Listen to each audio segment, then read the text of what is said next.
हरी भरी घाटियों और घने वृक्षों से घिरे एक सुंदर जंगल में एक नन्हा लड़का चीकू और उसका प्यारा लेकिन ताकतवर दोस्त भोलू भालू रहते थे। दोनों हर सुबह पेड़ों की शाखाओं पर चढ़ते, झरनों के किनारे दौड़ते और पक्षियों की चहचहाहट के बीच खेलते थे। पर कुछ महीनों से जंगल का रंग बदल रहा था। हरे पत्ते सूखते जा रहे थे, नदियां सिकुड़ने लगी थीं और जानवरों की आंखों में चिंता साफ झलकने लगी थी। वह घना जीवंत जंगल अब धूल और गर्म हवाओं का घर बनता जा रहा था, जैसे राजस्थान की तपती रेत धीरे धीरे उसे निगल रही हो।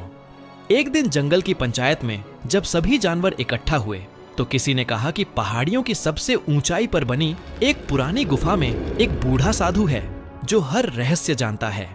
चीकू और भोलू उसी पल वहां रवाना हो गए। कई घंटे की कठिन चढ़ाई के बाद वे गुफा पहुंचे, जहां सफेद दाढ़ी और चमकती आंखों वाला वह साधु बैठा था। उसने गंभीर स्वर में कहा, अगर जंगल को बचाना है तो अमर बेल के बीज लाने होंगे, जो केवल शहरों में दुर्लभ कारखाने में मिलते हैं। यह सुनते ही चीकू और भोलू ने प्रण लिया कि वे किसी भी कीमत पर ये बीज लाकर रहेंगे। लेकिन यह सफर आसान नहीं था। शहर कई कोस दूर था और उनके नन्हे कदमों से उसकी कल्पना भी थका देने वाली थी।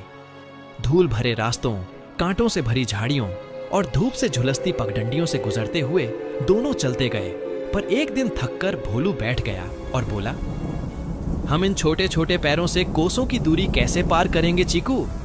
तभी चीकू की नजर पेड़ों के बीच कुछ चमकते हुए मलबे पर पड़ी। वह एक पुराना टूटा फूटा हवाई जहाज था जो शायद वर्षों पहले किसी हादसे में यहां गिरा था। दोनों ने मिलकर उसे ठीक से देखा। पंख टूटे थे, इंजन खराब था, मगर इरादा मजबूत था।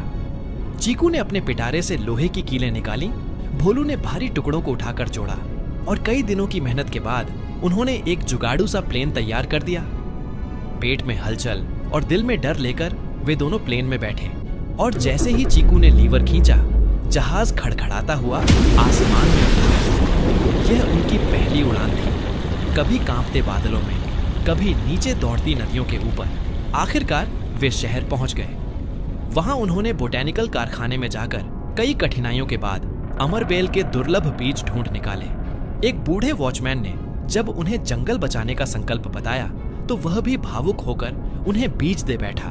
पर चीकू और भोलू से कहा, यह बीज तुम्हें रात को कारखाने से चोरी करने होंगे। और उन्होंने रात को कारखाने में चुपके से चोरी कर बीज हासिल कर लिए। कई दिन सफर करने के बाद बीज लेकर जब वे वापस लौटे तो जंगल अब रेत का मैदान बन चुका था। हर तरफ सूखा, दरारें और उदासी पसरी थी। पर जैसे ही चीकू ने मिट्टी में पहला बीज रोपा और भोलू ने उसके ऊपर पानी डाला, आकाश से काले बादल उमड़ने लगे। हवा में ठंडक दौड़ गई और कुछ ही घंटों में पहली बारिश की बूंदें गिरने लगी। वह सूखा रेगिस्तान जैसे जीवन की ओर लौटने लगा।